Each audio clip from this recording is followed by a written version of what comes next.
Pros and cons of Iraq joining the WTO. Listen to the full version on the official dinarreport.com website and become our supporter on Patreon. Since 2003, Iraq has adopted broad open policies towards the world and sought to establish important economic and legislative rules that operate according to the mechanisms of the market system. Most of which helped improve Iraq's foreign trade, after an economic blockade that lasted for more than a decade and led to Iraq's marginalization on the map of the global economic system, and deprived it of investment opportunities, progress, development, and technological knowledge that should have helped it confront the rapid developments and changes that international markets have witnessed and whose competitive capabilities have changed dramatically over the past 2 decades at least. Thus, Iraq became isolated from its international environment in the midst of a world swept by the currents of merging its companies, liberalizing its markets and integrating them, especially the financial ones,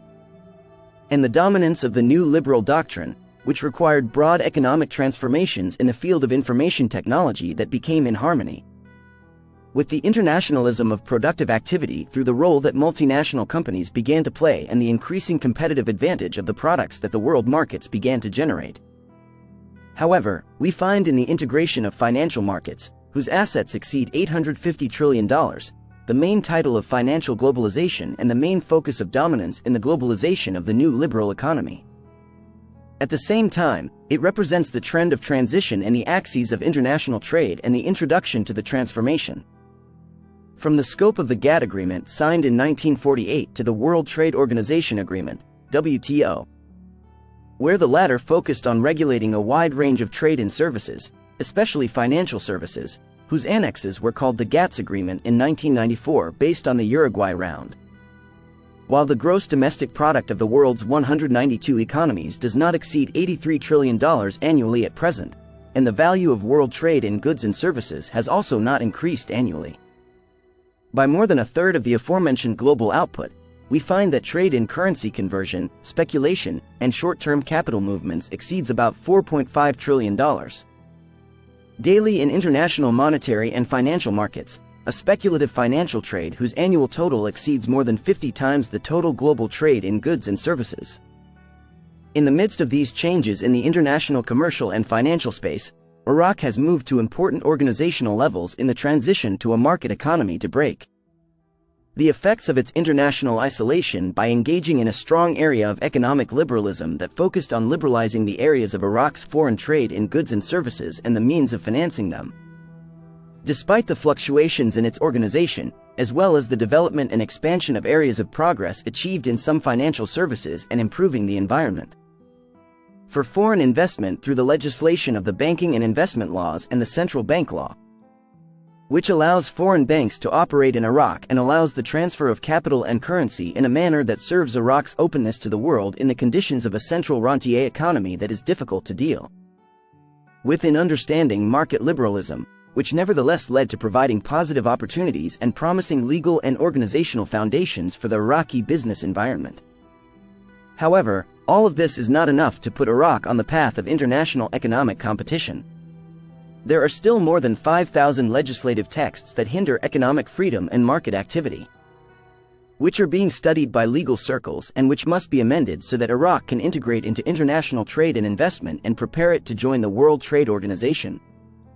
according to the terms of membership in it, so that our country can obtain the most favored nation status and the principle of national treatment. However, the paradoxes of joining revolve around the issues of oil and agriculture, in addition to other problems of joining. While oil sector production dominates nearly 50% of Iraq's GDP, the sector employs only 2% of the Iraqi workforce, and the country's crude oil exports and revenues constitute the near absolute majority of total exports, general budget revenues, and foreign exchange earnings. In light of all this, the World Trade Organization excludes crude oil as a commodity within the group of raw commodities traded internationally, which remains the core of the contradiction in Iraq's accession to that organization that excludes crude oil. If the World Trade Organization had allowed oil to be taken into account, the price would have been determined by global supply and demand, away from the cartel or consumer groups represented by the International Energy Agency and its lines and programs for rationalizing demand for oil, or away from the cartel or producer groups represented by the Organization of the Petroleum Exporting Countries, OPEC, and its role in regulating production and influencing prices. Which is the matter that imposed price and quantity restrictions on a commercial commodity, but a strategic and political one at the same time, which is the driving force of Iraq's foreign trade. On the other side of the Iraqi economy, we find the agricultural sector, which includes less than a third of the Iraqi population and about 22% of the Iraqi labor force, and does not contribute to the gross domestic product except by a percentage not exceeding 5%, which made the country a near net importer of food or agricultural goods, the value of which exceeds $14 billion annually. This important sector, which has been subjected to militarization and neglect over the past 30 years and more, does not have the sufficient components to provide food security in terms of grains or agricultural production requirements after the shrinkage of productive agricultural areas due to desertification, salinization, and the recent water crisis, which eliminated more than 50% of the lands prepared for agriculture. In addition to the deterioration of the agricultural infrastructure, 83% of whose components are controlled by the state as a public commodity. Here, the agricultural sector contradicts the oil sector structurally in the directions of openness to the global market and with two different wings in terms of the impact of commercial benefits and costs. The forces of the international market or global supply and demand have come to control strongly, whether in the demand for oil and its impact on the value of Iraqi exports or in the supply of food products and its impact on the cost of Iraq's imports from them. When referring to the philosophy of reducing customs restrictions by 24% and abolishing non-customs restrictions, which are the conditions imposed by the World Trade Organization on the member state in the group of developing countries to work with and implement them within a period of 6 years from the date of accession, in addition to reducing agricultural support by 13.3% within a period of 10 years. From accession, we find that these regulatory conditions of the World Trade Organization clash with the conditions and situations of the agricultural market and the global food stock exchange itself. If we look at the agricultural monopolies in the world in light of the deterioration of agricultural development in Iraq, we find a real threat to national food security that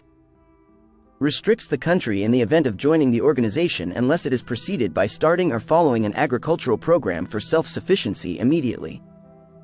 We will really need a green revolution similar to what Mexico and many Latin American countries have done, especially if we know that there are between 3 to 6 major monopolistic companies in the world that control 80 to 90% of agricultural crop trade and control prices and quantities such as wheat, sugar, tea, coffee, cotton, jute, etc. At a time when 10 multinational companies still control a third of the world's seed and pesticide production and trade. Despite the above, Iraq's entry and integration into the global economic space through the World Trade Organization and its dealings with international groups on terms that apply to everyone from a formal standpoint at a time when the world is still divided between the countries of the North and the South or the countries of the advanced industrial center and the developing periphery. Iraq has no choice but to leave its international isolation that it inherited since the blockade that began in 1990, which placed Iraq under Chapter 7 of the United Nations Charter or its aftermath. A chapter whose effects still provide a negative economic environment hostile to development and perhaps obstructing natural integration into the global market.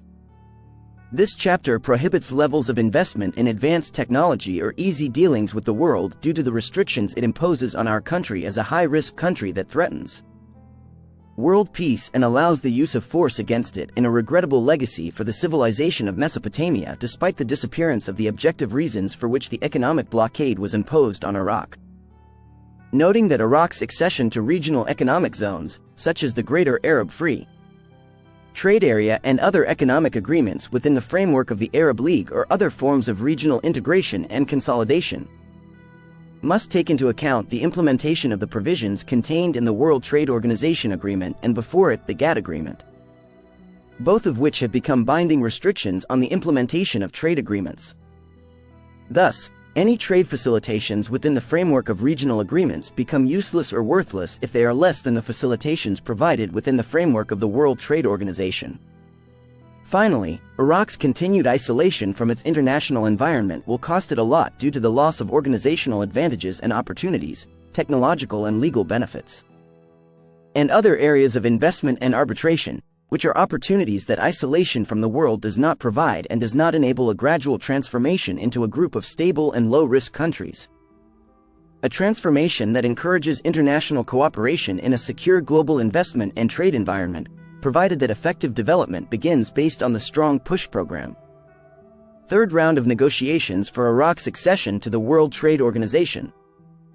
Minister of Trade Athir Dawood Salman arrived today, Tuesday, in the city of Geneva, Switzerland. At the head of the Iraqi team negotiating Iraq's accession to the World Trade Organization to attend the third meeting of the Working Group on Iraq's accession, 16 years after the second meeting was held. The statement of the ministry's media office, a copy of which was received by Euphrates News, indicated that Iraq is proceeding, through the national committee concerned,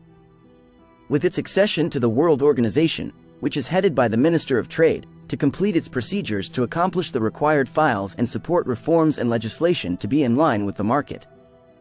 system and enhance the country's economic capabilities to complete the requirements of the next stage of the accession process. The statement noted that the preparatory meetings of the Iraqi negotiating team are continuing at the headquarters of the World Trade Organization in Geneva, in preparation for the third meeting of the Working Group on Iraq's accession, which will be held this week. Listen to the full version on the official DinarReport.com website and become our supporter on Patreon. Source: Dinar Recaps.